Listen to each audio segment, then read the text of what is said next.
Kejadian pasal 11. Judul perikop Menara Babel.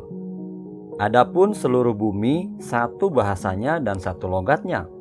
Maka berangkatlah mereka ke sebelah timur dan menjumpai tanah datar di tanah Sinear. Lalu menetaplah mereka di sana. Mereka berkata seorang kepada yang lain, "Marilah kita membuat batu bata dan membakarnya baik-baik." Lalu bata itulah dipakai mereka sebagai batu dan tergala-gala sebagai tanah liat. Juga kata mereka, "Marilah kita dirikan bagi kita sebuah kota dengan sebuah menara yang puncaknya sampai ke langit. Dan marilah kita cari nama supaya kita jangan terserak ke seluruh bumi."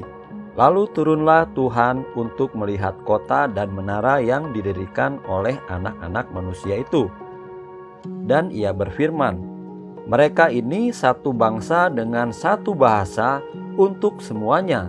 Ini barulah permulaan usaha mereka. Mulai dari sekarang apapun juga yang mereka rencanakan, tidak ada yang tidak akan dapat terlaksana. Baiklah, kita turun dan mengacau balaukan di sana bahasa mereka, sehingga mereka tidak mengerti lagi bahasa masing-masing."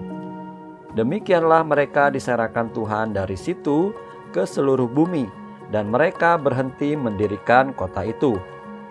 Itulah sebabnya sampai sekarang nama kota itu disebut Babel, karena disitulah dikacau balaukan Tuhan bahasa seluruh bumi, dan dari situlah mereka diserahkan Tuhan ke seluruh bumi. Judul perikop Keturunan Sem. Inilah keturunan Sem. Setelah Sem berumur 100 tahun, ia memperanakan Arpaksad 2 tahun setelah air bah itu. Sem masih hidup 500 tahun setelah ia memperanakan Arpaksad, dan ia memperanakan anak-anak lelaki dan perempuan. Setelah Arpaksad hidup 35 tahun, ia memperanakan Selah. Arpaksad masih hidup 403 tahun setelah ia memperanakan Selah, dan ia memperanakan anak-anak lelaki dan perempuan. Setelah Selah hidup 30 tahun, ia memperanakan Eber. Selah masih hidup 403 tahun setelah ia memperanakan Eber, dan ia memperanakan anak-anak lelaki dan perempuan.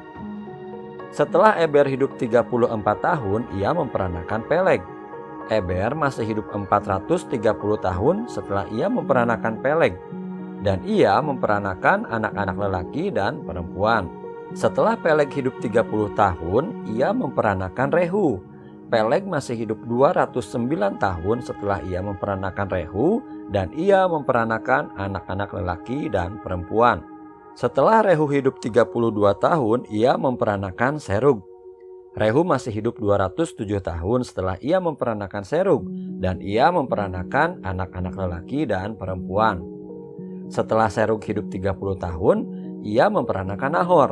Serug masih hidup 200 tahun setelah ia memperanakan Nahor, dan ia memperanakan anak-anak lelaki dan perempuan. Setelah Nahor hidup 29 tahun, ia memperanakan Terah. Nahor masih hidup 119 tahun setelah ia memperanakan Terah, dan ia memperanakan anak-anak lelaki dan perempuan. Setelah Terah hidup 70 tahun, ia memperanakan Abram, Nahor, dan Haran. Judul perikop Daftar keturunan Terah. Inilah keturunan Terah. Terah memperanakan Abram, Nahor, dan Haran memperanakan Lot. Ketika Terah ayahnya masih hidup, matilah Haran di negeri kelahirannya di Ur Kasdim. Abram dan Nahor kedua-duanya kawin. Nama istri Abram ialah Sarai, dan nama istri Nahor ialah Milka. Anak Haran ayah Milka dan Yiska. Sarai itu mandul, tidak mempunyai anak. Lalu Terah membawa Abram anaknya serta cucunya Lot, yaitu anak Haran, dan Sarai menantunya, istri Abram anaknya.